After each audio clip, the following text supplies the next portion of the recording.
आज की क्लास में हम बात करेंगे इनकम के दो डिफरेंट कॉन्सेप्ट्स की। फर्स्ट कॉन्सेप्ट का नाम है आपका डोमेस्टिक इनकम और सेकंड कॉन्सेप्ट का नाम है आपका नेशनल इनकम। जैसे कि आपको पता है कि हम नेशनल इनकम के बारे में जान चुके हैं कि नेशनल इनकम में हम फैक्टर इनकम की बात करेंगे और ऐसा फैक्टर इनकम जिसको जनरेट करेगा नॉर्मल रेसिडेंट्स। ठीक है, ये भी आप जान चुके हैं कि normal residents and non residents में क्या डिफरेंस है। बट ये जानिए कि जो इनकम के दो डिफरेंट कॉन्सेप्ट्स आपके सामने रखे गए हैं, पहला आपका डोमेस्टिक इनकम, दूसरा आपका नेशनल इनकम, तो अल्टीमेटली इन दोनों में क्या डिफरेंसेस हैं। डोमेस्टिक इनकम ऐसी कौन से इनकम को कहा जाता है जो कि नेशनल इनकम से डिफरेंट होती है। सबसे पहले ये देख लेते हैं कि दोनों में कॉमननेस क्या है। जब हम डोमेस्टिक इनकम की बात करते हैं, किसकी बात करते हैं, जब हम डोमेस्टिक इनकम की बात करते हैं तो डोमेस्टिक इनकम के रेफरेंस में आपके सामने आएगा फैक्टर इनकम। क्या आएगा भैया? Factor income. नेशनल इनकम में भी क्या आएगा? तो नेशनल इनकम भी यहाँ पे फैक्टर इनकम की ही बात करता है। मतलब ये तो फिक्स है कि आप अपने डोमेस्टिक इनकम की बात करें या नेशनल इनकम की बात करें, दोनों फैक्टर इनकम की ही बात करेगा। इसमें से कोई भी ऐसी चीज नहीं होगी जो कि नॉन फैक्टर इनकम की बात करेगी। लेकिन स्टिल कुछ ना कुछ तो डिफरेंसेस होते होंगे। हाँ जी, यहाँ पे डिफरेंसेस होते हैं। जैसे कि आपको बताया गया कि नेशनल इनकम फैक्टर इनकम है और डोमेस्टिक इनकम में भी हम फैक्टर इनकम को लेके जाएंगे। मतलब इन दोनों में हम नॉन फैक्टर इनकम को लेके नहीं जाएंगे। लेकिन अब यहाँ पे सवाल होता है कि चलो भाई, अगर मैं पर्सन की बात करता हूँ, किसकी बात करता हूँ? पर्सन की बात करता हूँ, और मुझे यहाँ पे एक और चीज़ की बात करनी पड़ेगी और वो चीज़ होगी प्लेस की। किसकी होगी? प्लेस की। अब जरा ध्यान से इस बात को समझिएगा कि ये जो नेशनल इनकम होता है, क्या होता है? ये जो नेशनल इनकम होता है वो पर्सन स्पेसिफिक होता है। क्या होता है? जो हमारा नेशनल इनकम होता है वो पर्सन स्पेसिफिक होता है, विच मीन्स सिंपल सी चीज है कि जो ऐसा इनकम जिसको नॉर्मल रेसिडेंट, याद रख लीजिएगा कौन सा? नॉर्मल रेसिडेंट ही अर्न करेगा, बस उसी इनकम को हम फैक्टर इनकम में काउंट करेंगे। लेकिन डोमेस्टिक इनकम कहता है कि मैं यहां पे पर्सन स्पेसिफिक नहीं हूं। डोमेस्टिक इनकम पर्सन स्पेसिफिक नहीं है, लेकिन नेशनल इनकम पर्सन स्पेसिफिक है। नेशनल इनकम कहता है मैं सबका नहीं इनकम जोड़ूंगा। सबका मतलब क्या? इस पर्सन का मतलब क्या? पर्सन का मतलब यहां पे याद रख लीजिएगा नॉर्मल रेसिडेंट और आपका नॉन रेसिडेंट। क्या? नॉर्मल रेसिडेंट और नॉन रेसिडेंट। तो नेशनल इनकम कहता है कि बस मैं नॉर्मल रेसिडेंट के फैक्टर इनकम को लेके चलूंगा। डोमेस्टिक इनकम कहता है कि मैं नॉर्मल रेसिडेंट की भी इनकम को लेके चलूंगा और मैं नॉन रेसिडेंट की भी इनकम को लेके चलूंगा। मतलब डोमेस्टिक इनकम में नॉर्मल वाले का भी फैक्टर इनकम काउंट किया जाएगा और नॉन का भी काउंट किया जाएगा। मतलब यहां पे बात आती है कि कोई भी इनकम जनरेट करे, बस फैक्टर इनकम होना चाहिए। वो नॉर्मल वाला जनरेट करे, वो नॉन वाला जनरेट करे, इससे कोई भी मतलब नहीं है। लेकिन नेशनल इनकम कहता है कि नहीं, मैं बस और बस नॉर्मल रेसिडेंट वालों के फैक्टर इनकम को ही यहां पे काउंट करूंगा। अब तो बात होगी, चलो भाई सर यहां पे पर्सन की बात हो जाती है, ठीक है, लेकिन प्लेस टर्म आपने क्यों दिया? देखो भाई, जब हम बात करते हैं डोमेस्टिक इनकम की, तो डोमेस्टिक इनकम हमारा प्लेस स्पेसिफिक होता है और जो हमारा नेशनल इनकम होता है वो प्लेस स्पेसिफिक नहीं होता। कैसे भाई? एक वर्ड आपके सामने आ जाता है। क्या आ जाता है? एक वर्ड आपके सामने आ जाता है और वो वर्ड है आपका डोमेस्टिक टेरिटरी। क्या आ जाता है? Domestic territory.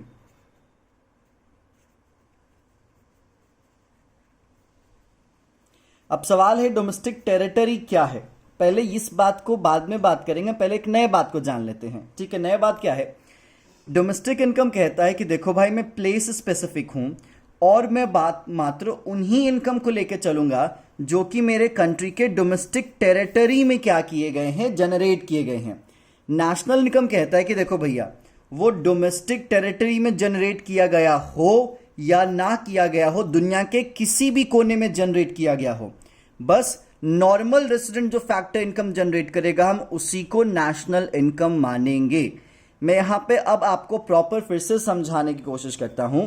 Normal income, sorry, national income एक ऐसा फैक्टर इनकम है जिसे नॉर्मल रेसिडेंट जनरेट करता है। इट डजंट मैटर वो डोमेस्टिक टेरिटरी में हो या डोमेस्टिक टेरिटरी में नहीं हो। लेकिन डोमेस्टिक इनकम ऐसा फैक्टर इनकम है जिसे नॉर्मल जनरेट करे या नॉन जनरेट करे, इट डजंट मैटर, वो डोमेस्टिक टेरिटरी के अंदर ही जनरेट होना चाहिए, वो डोमेस्टिक टेरिटरी के बाहर नहीं जाना चाहिए। इस बात को आप ध्यान रखेंगे। तो इसीलिए जब मुझे समझाना था तो मैंने आपको बताया कि नेशनल इनकम पर्सन स्पेसिफिक होता है क्योंकि बस वो नॉर्मल को लेके चलता है। डोमेस्टिक इनकम पर्सन स्पेसिफिक नहीं होता, वो सबको लेके चल लेता है। लेकिन डोमेस्टिक इनकम प्लेस स्पेसिफिक होता है। डोमेस्टिक इनकम कहता है कि बस मैं डोमेस्टिक टेरिटरी में जनरेट किए गए इनकम को ही काउंट करूंगा। नेशनल इनकम कहता है कि मैं डोमेस्टिक टेरिटरी में हो या ना हो, कहीं भी हो, मैं सब जगह के इनकम को, सब जगह के फैक्टर इनकम को काउंट करूंगा जिसको नॉर्मल रेजिडेंट ने क्या किया है, अर्न किया है। लेकिन अब यहाँ पे आपको समझने वाली बात क्या होती है कि सर डोमेस्टिक टेरिटरी पहले आप ये क्या है ये समझा दीजिए। देखिए भैया, जहां तक आपके डोमेस्टिक टेरिटरी की बात आती है तो डोमेस्टिक टेरिटरी किसी देश का क्या है, इस बात को जरा ध्यान से समझने की कोशिश कीजिएगा। जहां तक डोमेस्टिक टेरिटरी की बात आती है तो जनरली डोमेस्टिक टेरिटरी रिलेट कर जाता है पॉलिटिकल टेरिटरी से। किससे? पॉलिटिकल टेरिटरी से।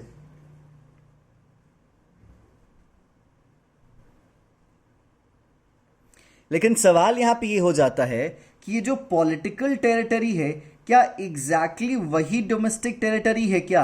नहीं।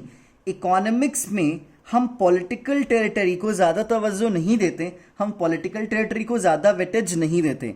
नॉर्मल लोगों के लिए, एक लेमैन के लिए हमारा डोमेस्टिक टेरिटरी पॉलिटिकल टेरिटरी के ही बराबर होता है। आप देखते हो जो पॉलिटिकल मैप्स होते हैं उसको यहाँ पे काउंट किया जाता है। लेकिन इकोनॉमिक्स में डोमेस्टिक टेरिटरी पॉलिटिकल टेरिटरी के कंपैरिजन में कहीं ज्यादा बड़ा साइज माना जाता है और हम उसको आमतौर पे इकोनॉमिक टेरिटरी मानते हैं। क्या मानते हैं? Economic territory. अब सवाल यह है कि इकोनॉमिक टेरिटरी क्या है। याद रख लीजिएगा इस बात को, मैं फिर से रिपीट कर रहा हूं। डोमेस्टिक टेरिटरी का मतलब एक लेमैन के लिए पॉलिटिकल टेरिटरी होता है, लेकिन एक इकोनॉमिक्स के नॉलेज वाले स्टूडेंट के लिए डोमेस्टिक टेरिटरी का मतलब इकोनॉमिक टेरिटरी होता है।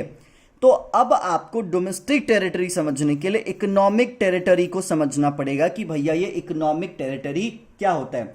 ये इकोनॉमिक टेरिटरी कोई छोटा मोटा टर्म नहीं है, इसको बाकायदा यूनाइटेड नेशंस ने फॉर्मली डिफाइन करा है कंट्रीज के लिए, जितने भी मेंबर कंट्रीज हैं उनके लिए, कि डोमेस्टिक टेरिटरी का इंटरनेशनल लेवल पे क्या मतलब होता है। डोमेस्टिक टेरिटरी मतलब इकोनॉमिक टेरिटरी का इंटरनेशनल लेवल पे क्या मतलब होता है। देखो भाई, जब हम इकोनॉमिक टेरिटरी को डिफाइन करेंगे तो हम उसके डेफिनेशन में कुछ कुछ वर्ड्स का सही तरीके से इस्तेमाल करेंगे और इट्स मच बेटर कि जो यूनाइटेड नेशंस ने डिफाइन किया है इकोनॉमिक टेरिटरी को, हम उसी तरीके से इकोनॉमिक टेरिटरी को समझें। तो इकोनॉमिक टेरिटरी क्या होता है? तो भाई किसी भी देश की, कंट्री का इकोनॉमिक टेरिटरी का मतलब क्या? Economic territory refers to the area और space of any country, of any country, या फिर आप कह सकते हो कि इसमें consist of, economic territory of any country consist of geographical territory. क्या? Geographical territory administered bye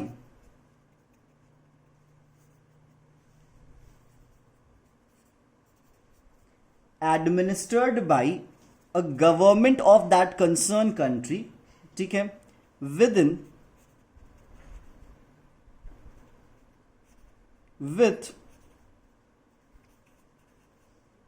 person, sorry, just a minute.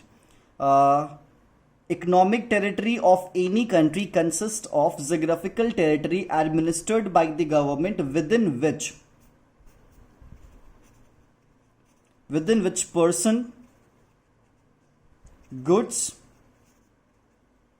and capital circulate freely। अब जरा इसको नॉर्मल लैंग्वेज में समझने की कोशिश कीजिएगा। कहता है कि देखो भाई, डोमेस्टिक टेरिटरी का मतलब इकोनॉमिक टेरिटरी होता है। क्या होता है? डोमेस्टिक टेरिटरी का मतलब इकोनॉमिक टेरिटरी होता है।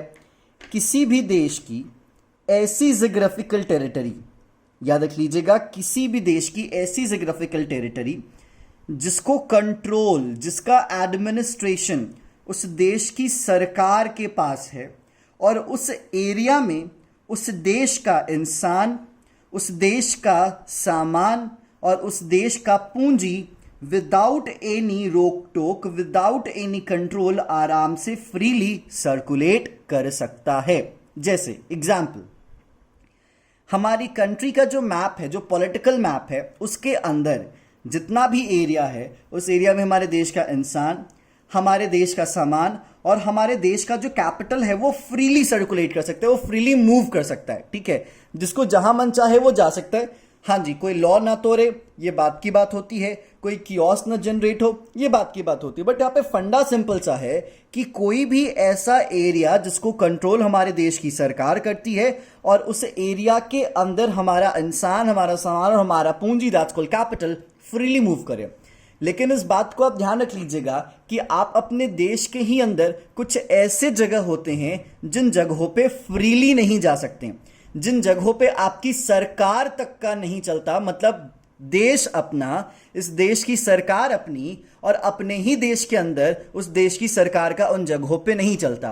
तो कहां कहां अपने ही देश में, अपने ही देश की सरकार का इंसान, सामान और कैपिटल फ्रीली मूव नहीं कर सकता। जैसे अगर आप दिल्ली में जाते हैं, ठीक है, अगर आप दिल्ली में जाते हैं तो भाई दिल्ली में जितनी भी एम्बेसीज हैं, जितने भी दूतावास हैं, यूनाइटेड स्टेट्स ऑफ अमेरिका की एम्बेसी, चाइना की एम्बेसी, जापान की एम्बेसी, इजराइल की एम्बेसी, या फिर रशिया की एम्बेसी, या किसी भी कंट्री की एम्बेसी, जितने भी दूतावास हैं, याद रख लीजिएगा उसमें उनके सारे रूल्स एंड प्रोसीजर्स चलते हैं, आपके कोई भी रूल्स एंड प्रोसीजर्स नहीं चलते हैं। अगर वो कहते हैं, याद रख लीजिएगा, अगर यहां पे रशियन एम्बेसी कहता है कि इतने से इतने बजे तक इस एम्बेसी में कोई नहीं आएगा, मतलब कोई नहीं आएगा, इस बात को आप ध्यान रखेंगे। विच मीन्स उस एरिया में, उस रशियन एम्बेसी में हमारा इंसान और हमारा सामान और हमारा कैपिटल फ्रीली मूव नहीं करता, क्योंकि रशियन एम्बेसी एक्चुअली हमारे देश की सरकार के द्वारा कंट्रोल या एडमिनिस्टर्ड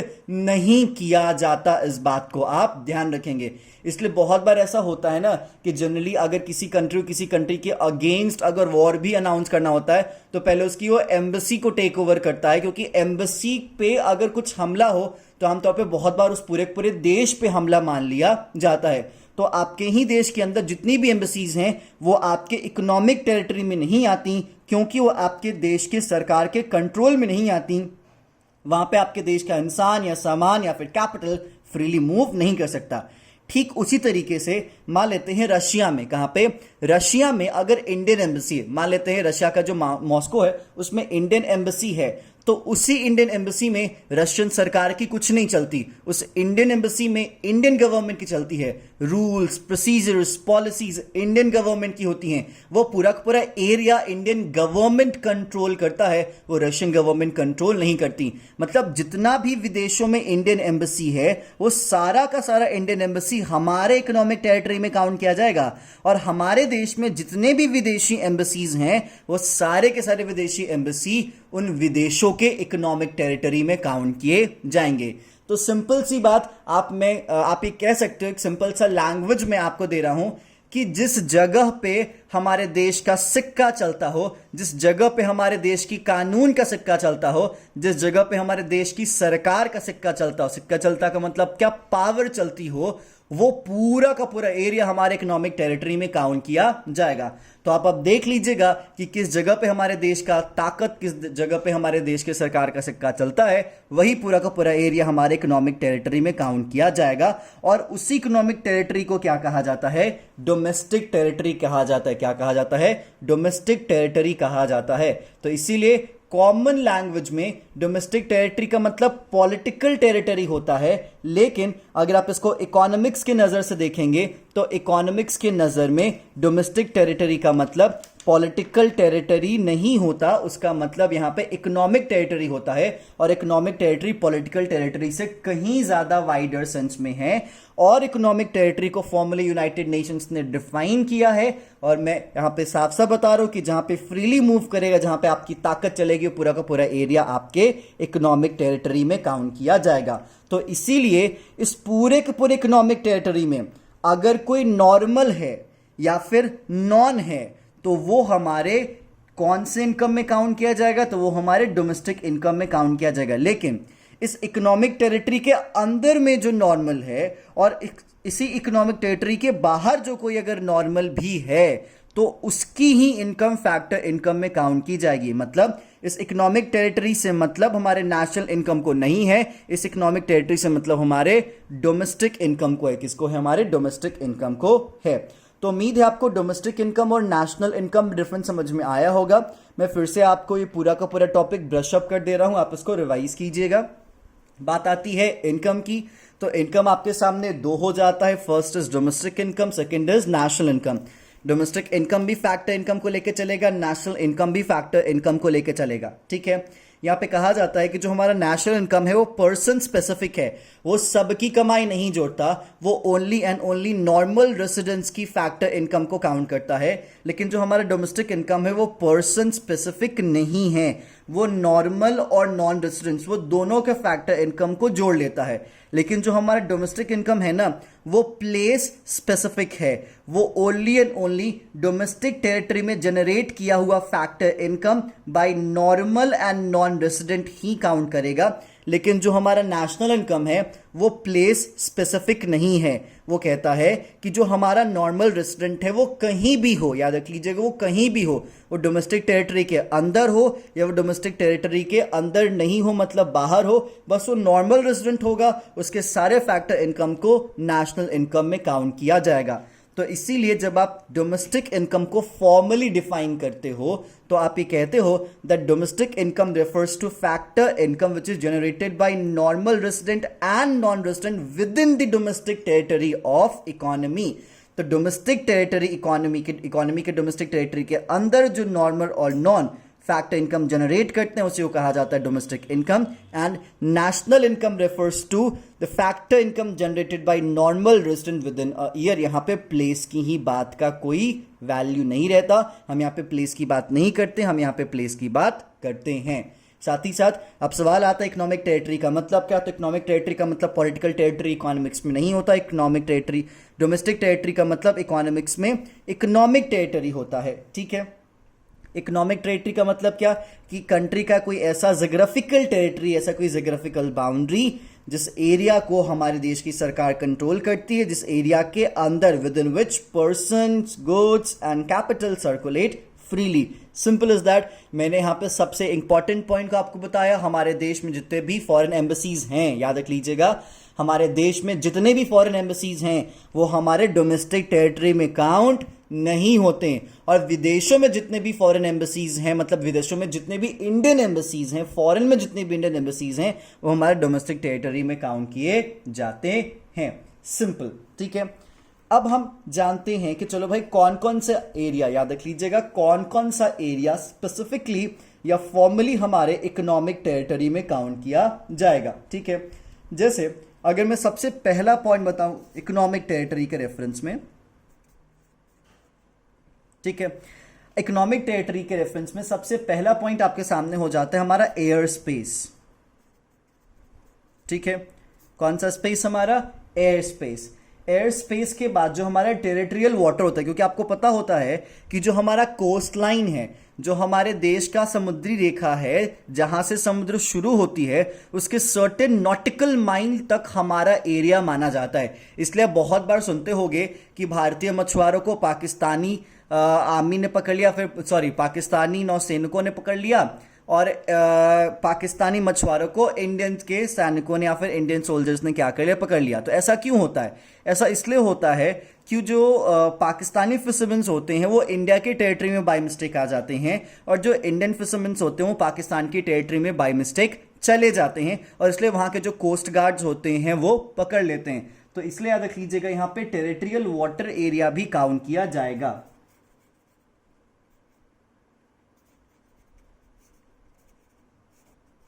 ठीक है, इसके बाद एक और पॉइंट आपको देखना पड़ेगा, वो होता है कॉन्टिनेंटल शेल्फ।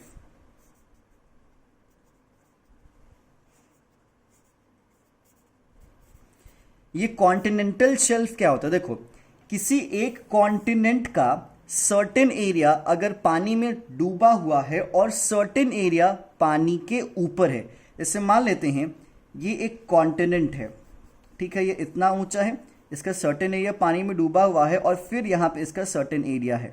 ठीक है, आप ये देखोगे कि इसके बीच का ये जो पूरा का पूरा एरिया है वो पानी में डूबा हुआ है। क्या है ये? पानी में डूबा हुआ है, ठीक है। लेकिन अल्टीमेटली आप देखोगे अंदर अंदर ये इसी कॉन्टिनेंट का हिस्सा है। क्या? अंदर अंदर ये इसी कॉन्टिनेंट का हिस्सा है, ये कोई दूसरा कॉन्टिनेंट नहीं है।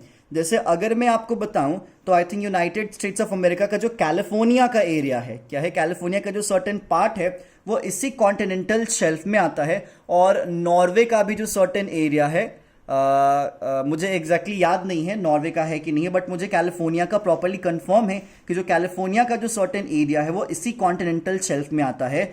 आप ये कह सकते हो कॉन्टिनेंटल शेल्फ का जो एरिया होता है उसमें काफी ज्यादा शैलो लेवल ऑफ वाटर होता है, लेकिन वो अंदर अंदर वो मेन कॉन्टिनेंट से क्या होता है? जुड़ा होता है, बाई लैंड जुड़ा होता है, बट वाटर ऊपर ऊपर आपको देखने को लगता है। तो आपको समझ में आएगा कि आपको एक तरीके से शेल्फ नजर आ रहा है, कॉन्टिनेंटल शेल्फ नजर आ रहा है। साथ ही साथ जो आपका जो साइबेरिया का जो नॉर्थ कोस्ट है, क्या है? साइबेरिया का जो नॉर्थ कोस्ट है वो कॉन्टिनेंटल शेल्फ में आता है, क्योंकि उसका भी जो नीचे का हिस्सा है वो डूबा हुआ है और ऊपर का हिस्सा आपको अलग दिखता है, लेकिन वो अंदर से जुड़ा हुआ है। तो यूनाइटेड स्टेट्स ऑफ अमेरिका का जो कैलिफोर्निया का जो सर्टेन पार्ट है वो कॉन्टिनेंटल शेल्फ में आता है और वो उनके इकोनॉमिक टेरिटरी का हिस्सा है। और जो आपके नॉर्थ कोस्ट साइबेरिया का जो हिस्सा है वो भी आपके कॉन्टिनेंटल शेल्फ में काउंट किया जाता है, क्योंकि यहाँ पे इस एरिया में जो कंट्री होती है वो हर चीज एंजॉय करती है। वो अपना रिसोर्सेज यूज कर सकती है, वो वहां पे अपने लोगों को बसा सकती है। इनफैक्ट वहां के जो लोग होते हैं वो उसी कंट्री के सिटीजन भी माने जाते हैं। तो इकोनॉमिक टेरिटरी में हमारा एयर स्पेस, हमारा टेरिटोरियल वाटर या फिर हमारा जो कॉन्टिनेंटल शेल्फ का जो एरिया होता है वो भी काउंट किया जाता है। साथ ही साथ बहुत सारे टेरिटोरियल इनक्लेव्स होते हैं, ठीक है। बताता हूं, जस्ट अ मिनट।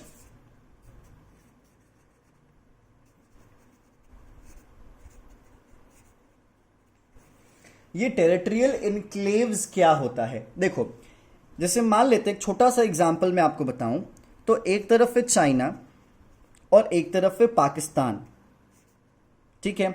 आपको पता है चाइना पाकिस्तान के जो सर्टेन कोस्ट हैं, ठीक है, कोस्टल एरिया है, वहां पे बंदरगाह बना रहा है और वो बंदरगाह भारत के काफी ज्यादा करीब है। क्या है? भारत के काफी ज्यादा करीब है। तो एक्चुअली चाइना ने पाकिस्तान का वो एरिया एक तरीके से टेक ओवर कर रखा है। क्या कर रखा है? टेक ओवर कर रखा है। वहां पे China I think military base बना रहा है, ठीक है। साथ ही साथ एक तरीके से जो चाइना का एम्बेसी है पाकिस्तान में, या फिर जो चाइना के जो कॉन्सुलेट्स हैं, या फिर अगर चाइना कोई मिलिट्री बेस पाकिस्तान में बनाता है, या फिर चाइना का कोई इमिग्रेशन ऑफिस है, या फिर चाइना ने पाकिस्तान के कुछ सर्टेन एरियाज को जो उन्होंने रेंट पे कर रखा है, वेदर फॉर डिप्लोमेटिक पर्पस और वॉट एवर पर्पस, वो सारा का सारा एरिया चाइना के टेरिटोरियल इनक्लेव्स में से आता है। क्योंकि उस एरिया, मतलब जो पाकिस्तान के कोस्टल एरिया पे चाइना बंदरगाह बना रहा है, उसको चाइना एक्सक्लूसिवली यूज कर सकता है। ये आपको पता होना चाहिए। इसी तरीके का जो बंदरगाह है चाइना वो और भी बहुत जगह बना रहा है, श्रीलंका को भी मदद कर रहा है, बांग्लादेश को भी मदद कर रहा है। तो सिंपल चीज उसके पीछे रीजन ये है कि चाइना जैसे जैसे इन बेसिस को बनाता है, अगर पाकिस्तान से रेंट आउट भी करता है, पाकिस्तान से जो एरिया रेंट पे भी लेता है एक फॉर्मल पॉलिटिकल अग्रीमेंट के तहत, तो वो पूरा का पूरा एरिया चाइना के इकोनॉमिक टेरिटरी में काउंट किया जाएगा। और ऑलरेडी मैंने आपको बताया कि यूनाइटेड नेशंस के डेफिनेशन के अकॉर्डिंग चाइना का सिक्का वहां चल सकता है, विच मीन चाइना की पावर, चाइना के सरकार की पावर वहां पे चलेगी और उसको कोई भी कंट्री ओवरकम नहीं कर सकती, क्योंकि पाकिस्तान एक तरीके से अग्रीमेंट में बंध चुका है, जिसके कारण उसको चाइना को ये सर्विसेज देनी पड़ेगी।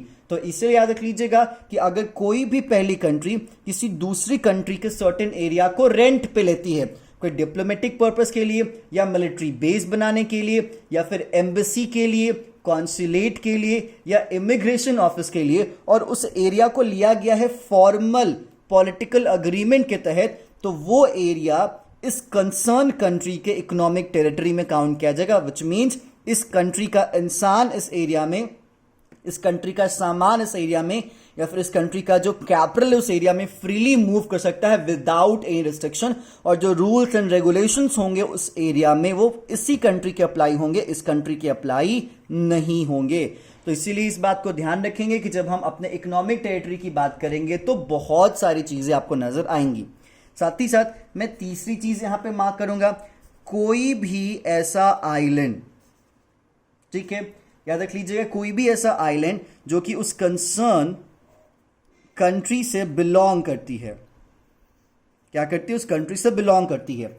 जैसा आपको पता होगा कि जो हमारा अंडमान एंड निकोबार आइलैंड है, जो हमारा लक्षद्वीप आइलैंड है, वो हमारे एरिया से कहीं ना कहीं दूर पड़ता है। याद रखिएगा, दूर पड़ता है। इनफैक्ट वो इंटरनेशनल वाटर एरिया में आता है, वो इंटरनेशनल वाटर स्पेस में आता है। लेकिन अंडमान एंड निकोबार भारत का हिस्सा है। लक्षद्वीप जो है वो इंडिया का पार्ट है, क्योंकि वहां पे India political freedom, India political power क्या करता है? एंजॉय करता है, और वो इंडिया के मैप का भी हिस्सा माना जाता है। तो इसलिए जब आप इकोनॉमिक टेरिटरी की बात करेंगे तो आप मत सोचिएगा कि इकोनॉमिक टेरिटरी कोई छोटा एरिया होता है। इकोनॉमिक टेरिटरी एक बहुत बड़ा एरिया होता है, जिस एरिया को हर एक कंसर्न कंट्री क्या करती है? कंट्रोल करती है, या फिर वहां पे उनके अपने रूल्स एंड रेगुलेशंस चलते हैं।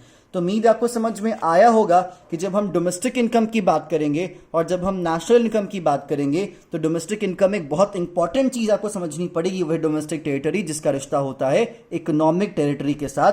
और इकोनॉमिक टेरिटरी मैंने आपको इस पॉइंट पे समझाया है, और यहां पे मैंने आपको एग्जाम्पल दिया है। उम्मीद है आपको समझ में आ चुका होगा। अब एक स्टेप और आगे बढ़ते हैं और जरा और भी कुछ चीजों को समझने की कोशिश करते हैं।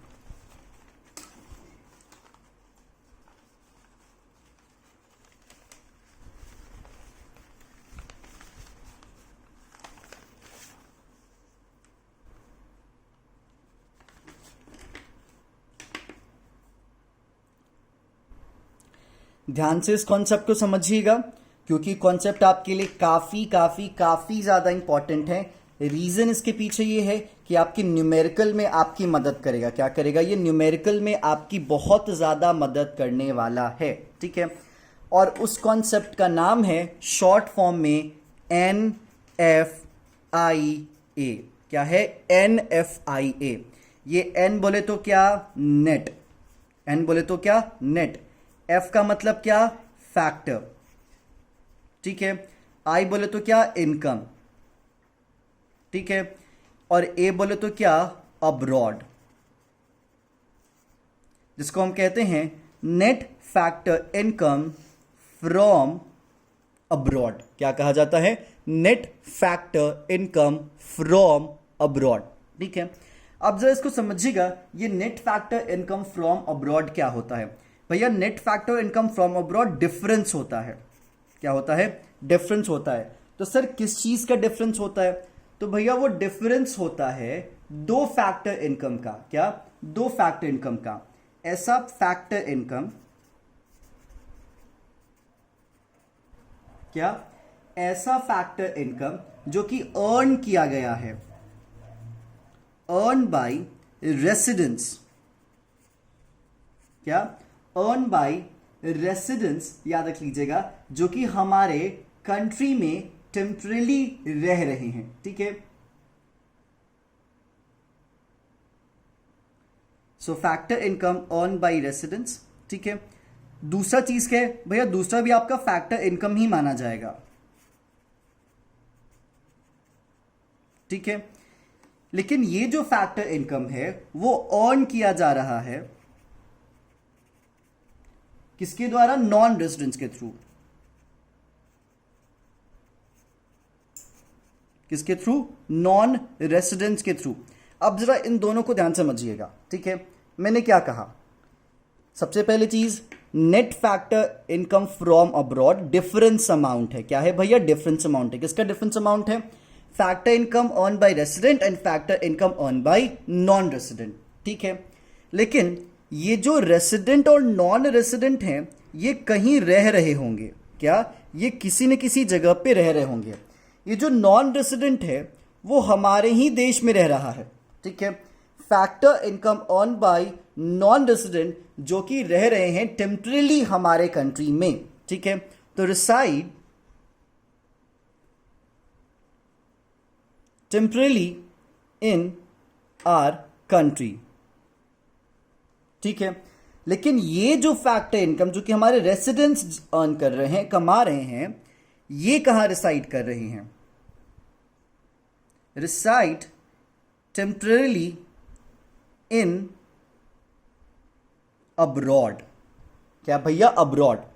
ध्यान से इसको समझिएगा।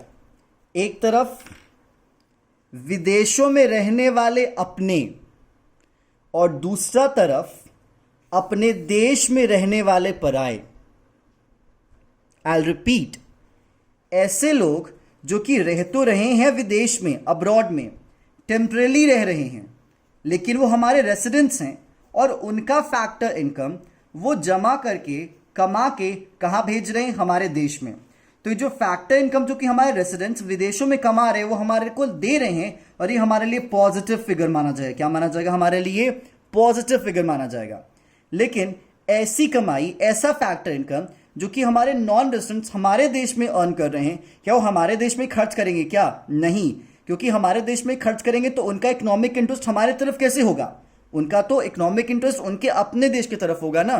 तो उनके अपने देश की तरफ होगा तो हमारे यहाँ आएंगे, हमारे यहाँ टेम्परेली रहेंगे और हमारे यहाँ से कमाएंगे, लेकिन कमा के कहाँ लेके जाएंगे? अपने देश। तो ये हमारे लिए क्या बन जाएगा? एक नेगेटिव सेंस बन जाएगा। क्या बन जाएगा? हमारे लिए एक नेगेटिव सेंस बन जाएगा। ठीक है, तो जो पैसा हमारे अपने विदेशों से हमारे यहाँ भेज रहे हैं, उस पैसे में से हम उन पैसे को घटा देंगे जो कि बाहर के लोग हमारे देश में कमा रहे हैं, तो जो वैल्यू हमें मिलेगी उसी को कहा जाएगा net factor income from abroad.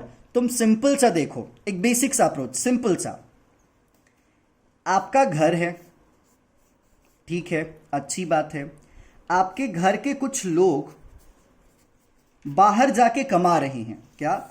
आपके घर के कुछ लोग बाहर जाके कमा रहे हैं, लेकिन ऐसे कुछ लोग हैं जो कि आपके ही घर में आके क्या कर रहे हैं? कमा रहे हैं। अब मान लेते हैं जो कि आपके लोग हैं जो कि आपके घर से बाहर जाके कमा रहे हैं, वो कमा रहे हैं 100 रुपया और 100 रुपया, और बाहर से जो लोग आए हैं वो आपके घर में रह के कमा रहे हैं 50 रुपया और 50 रुपया। ठीक है, तो टोटल आपके घर में बाहर से कितनी कमाई आ रही है? 200। और टोटल आपके घर से बाहर कमाई जा कितनी रही है? 100 रुपया। तो अल्टीमेटली आपके घर में कमाई बचेगी कितनी? वो है सर 100 रुपया। क्या है? 100 रुपया। और यही 100 रुपया क्या माना जाएगा? आपका net factor income from abroad. मतलब विदेशों से जो अपने लेके आएंगे उसमें से हम यहाँ के पराये को जो लेके जा रहे हैं विदेशों में उसको घटा देंगे, तो जो वैल्यू हमें मिलेगी उसी को क्या कहा जाएगा? Net factor income from abroad. So net factor income from abroad का एक बेसिक सा फॉर्मूला मैं आपको दे रहा हूं। Factor income from abroad minus factor income to abroad. क्या? Factor income from abroad minus factor income to abroad is equal to net factor income from abroad. So NFIA is equal to factor income from abroad minus factor income to abroad. ठीक है, मतलब ऐसा factor income जो कि हमें बाहर से मिल रहा है उसमें से घटाएंगे ऐसे फैक्टर इनकम को जो कि हमारे देश से बाहर जा रहा है, और जो वैल्यू मिलेगी हमें उसे कहा जाएगा net factor income from abroad. तो ये हो गया फॉर्मली आपका फॉर्मूला कि भाई NFIA is equal to factor income from abroad minus factor income to abroad. अब जो बाहर से जो लेके आएंगे एक्चुअली हमारे लिए क्या माने जाएंगे? रेसिडेंट्स माने जाएंगे, और जो हमारे यहां से लेके जा रहे हैं बाहर वो क्या माने जाएंगे? नॉन रेसिडेंट्स माने जाएंगे। तो बहुत बार क्वेश्चन में ये नहीं लिखा रहेगा कि भाई फैक्टर इनकम फ्रॉम अब्रॉड, बहुत बार लिखा रहेगा factor income generated by residents of the country. क्या? Factor income generated by residents of the country in abroad, या फिर एक दूसरा तरीका इसका दिया रहेगा that factor income generated by non residents inside our country. मतलब नॉन रेसिडेंट्स अगर हमारे ही देश में कमाई करते हैं तो एक तरीके से वो टू माना जाएगा, और हमारे देश के लोग अगर बाहर जाके अर्न करके लेके आते हैं वो फ्रॉम माना जाएगा, और इसी से आपको क्या मिलेगा? NFIA, that's called net factor income from abroad. तो उम्मीद है आपको समझ में आ चुका होगा कि ये NFIA क्या होता है।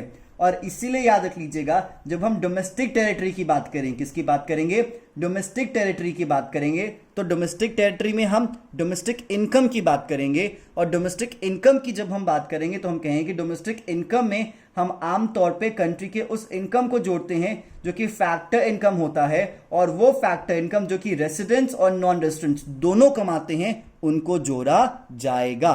क्लियर क्या? तो चलिए, उम्मीद आपको समझ में आ चुका होगा। अगर आपको कोई डाउट होगा आप जरूर पूछिएगा। मैं आपको फिर से अब पूरा का पूरा चीज ब्रश अप कर देता हूं। Domestic income, national income, domestic income भी फैक्टर इनकम की बात करेगा, नेशनल इनकम भी फैक्टर इनकम की बात करेगा। दोनों डोमेस्टिक इनकम में नॉर्मल और नॉन दोनों की कमाई जुड़ेगी, नेशनल इनकम में ओनली एंड ओनली नॉर्मल की कमाई जुड़ेगी। नेशनल इनकम कहीं भी जनरेट किया जाता है, domestic income only and only domestic territory में जनरेट किया जाता है। डोमेस्टिक टेरिटरी का मतलब होता है इकोनॉमिक टेरिटरी, जो कि यहां पे आपको बताया गया है। इसके बाद बात आती है कि इकोनॉमिक टेरिटरी में क्या क्या आता है, तो air space, territorial water, continental shelf, territorial enclaves या फिर कोई भी ऐसा आइलैंड जहां पे आपका क्या चले भाई वो आपके इकोनॉमिक टेरिटरी का हिस्सा माना जाएगा।